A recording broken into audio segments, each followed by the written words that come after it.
ఇంకెన్నాళ్ళు రెంటింట్లో ఉంటాం? సొంత ఇంటి కలను నెరవేర్చుకుందాం. Suman TV biggest property expo October 18th, 19th HSCC Novotel Hyderabad. ఇప్పుడే ఫ్రీ ఎంట్రీ కోసం కాల్ చేయండి.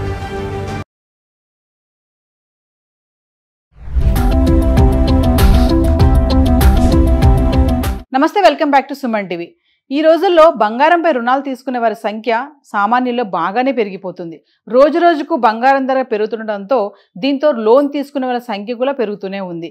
మరి ఇతర లోన్లతో పాటు పోలిస్తే బంగారం పైన లోన్ తీసుకుంటే వడ్డీ రేటు తగ్గుతుందని నిపుణులు చెప్తున్నారు.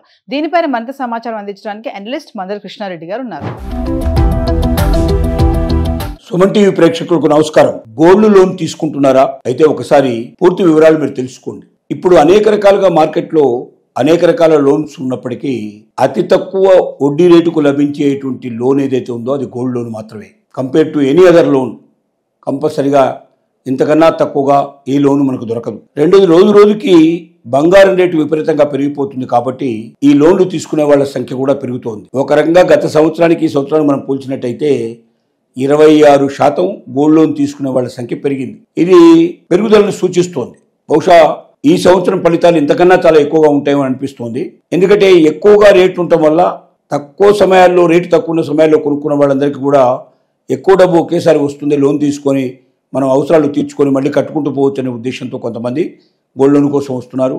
కొంతమంది ఇప్పుడు దాన్ని బయట అమ్మేదానికన్నా లోనుగా తీసుకుంటే మళ్ళీ ఎప్పుడో ఒకసారి మనం దాన్ని కట్టేసి వెనక్కి తీసుకోవచ్చు, ఇంకా రేటు పెరుగుతుంది బాగా, అది మనకు ఒక పెద్ద అసెట్ కింద మారుతుందనే ఉద్దేశంతో కొంతమంది పనిచేస్తున్నారు. కానీ విచిత్రం ఏంటంటే గోల్డ్ లోన్ గతంలో తీసుకున్న వాళ్ళలో 30% మంది డబ్బులు తిరిగి చెల్లించకుండా ఎగవేతకు పాల్పడ్డారు. ఇది చాలా కష్టమైన విషయం. అంటే అనొచ్చు, మీరు మన దగ్గర గోల్డ్ ఉంది కదా అమ్మేయచ్చు కదని.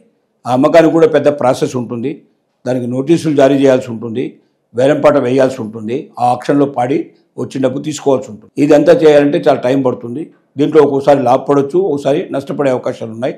రకరకాలుగా జరుగుతుంది. దీనికే ఇప్పుడు బ్యాంకులు ఏం నిర్ణయించాయంటే ప్రతి నెల వడ్డీ వసూలు చేయాలని డిసైడ్ చేసుకున్నాయి. అంటే ఇంతకుముందు సంవత్సరానికి ఒకసారో లేదా మొత్తం టోటల్గా గోల్డ్ లోన్ అంతా తిరిగి చెల్లించినప్పుడు వడ్డీతో ఒకసారి తీసుకునేవి. అలా చేయడం వల్ల ఏమవుతుందంటే సంవత్సరం, 2 సంవత్సరాలు, 3 సంవత్సరాలు వదిలిన తర్వాత ఎప్పుడో వాళ్ళ దగ్గర డబ్బులు తీసుకుంటే ఆ డబ్బులు ఇవ్వలేని పరిస్థితిలో ఉండి చాలామంది అసలు డబ్బులు, వడ్డీ డబ్బులు కూడా మొత్తం ఎగ్గొట్టి వెళ్ళిపోతున్నారు.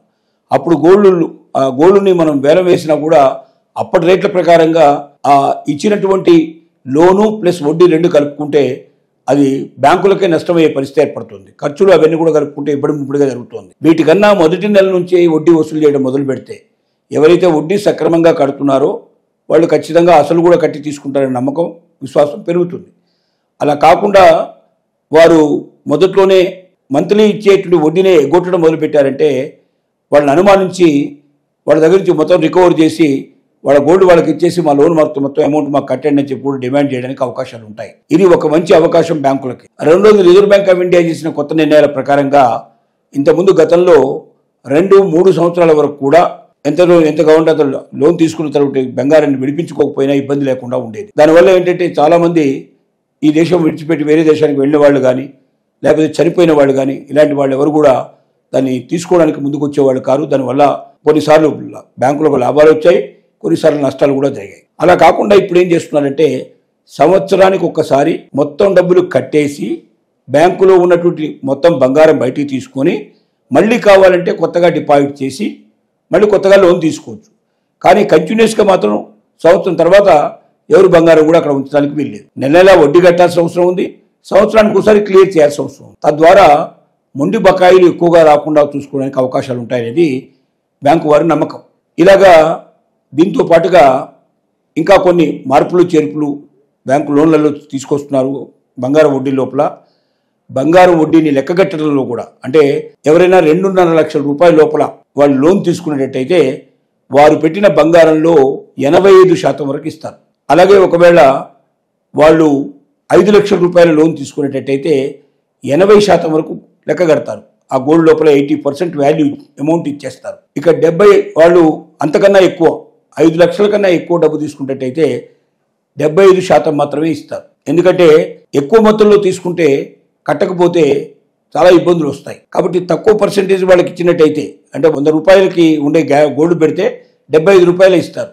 ఆ 25 రూపాయలు ఉన్నట్టయితే రేపు పొద్దున వాడు కట్టలేకపోయినా వేలం వేసి తమ డబ్బు తాను రికవర్ చేసుకొని నష్టం లేకుండా బ్యాంకు బయటపడుతుందని నమ్మకంతో తీసుకున్న నిర్ణయం ఇది. కాబట్టి ఇలాంటి అన్ని నిర్ణయాల వల్ల గోల్డ్ లోన్ తీసుకున్న వాళ్ళు మరింత ఎక్కువగా లాభదాయకంగా ఉండేటట్టుగా వారి విద్యుక్త ధర్మాన్ని మర్చిపోకుండా ప్రతి నెలా వడ్డీ చెల్లించే పద్ధతి, సంవత్సరానికి ఒకసారి దాని మొత్తం అమౌంట్ పెంచి మళ్ళీ తీసుకొని తిరిగి అవసరమైతే మళ్ళీ రెండోసారి బ్యాంకులో పెట్టి మళ్ళీ దానికి వాళ్ళు లోన్ తీసుకునే పాసిబిలిటీ ఏర్పాటు చేయడం, వాళ్ళు 85% వరకు 2.5 లక్షల లోపల ఇవ్వడం, 80% వరకు 5 లక్షల లోపల ఇవ్వడం, దాటిన వాళ్ళకు 75% ఇవ్వడం, ఇలాంటి అనేక రకాలైనటువంటి మరి ఏవైతే నిబంధనలు విధించారో బ్యాంకుల వాళ్ళు గోల్డ్ లోన్లో అక్రమాలు అనుచితాలు జరగకుండా ఉండాలనే ఉద్దేశంతో చేస్తున్న పని ఇది. ఎందుకంటే గోల్డ్ ఒక్కోసారి ఎప్పుడు ఎంత పెరుగుతుందో ఎంత తగ్గుతుందో ఎవరు చెప్పలేరు. ఇప్పుడైతే బాగా పెరుగుతోంది, కానీ ఇది ఎన్నాళ్ళు ఉంటుంది? ఒకవేళ తగ్గితే రేపు పొద్దున పరిస్థితి ఏమిటి? ఒకవేళ అనూహ్యంగా తగ్గింది, అప్పుడు వీళ్ళకి ఎంత వడ్డీ ఇచ్చిన తర్వాత అది బాగా తగ్గితే ఆ వడ్డీకి వచ్చిన డబ్బులు మొత్తం మనుషులకు ఉండేటువంటి ఆలోచన ఏంటంటే తమ కట్టాల్సిన దానికన్నా తమ గోల్డ్ డబ్బులు ఎక్కువ వస్తాయి దాంట్లో అనే ఆశ ఉంటే డబ్బు కట్టి తీసుకుంటారు. లేకపోతే తమ కట్టిన డబ్బు కన్నా తక్కువ వస్తుంది అనుకున్నప్పుడు కట్టడానికి సిద్ధపడరు, అలా ఎగవసే ప్రయత్నం చేస్తారు. కాబట్టి చాలా జాగ్రత్తగా మూవ్ చేసుకొని బ్యాంకులకు నష్టం రాకుండా, వినియోగదారులకు కూడా నష్టం లేకుండా ఉభయకుషుల లోపల ఉండేటట్టుగా ప్రయత్నాలు జరుగుతున్నాయి.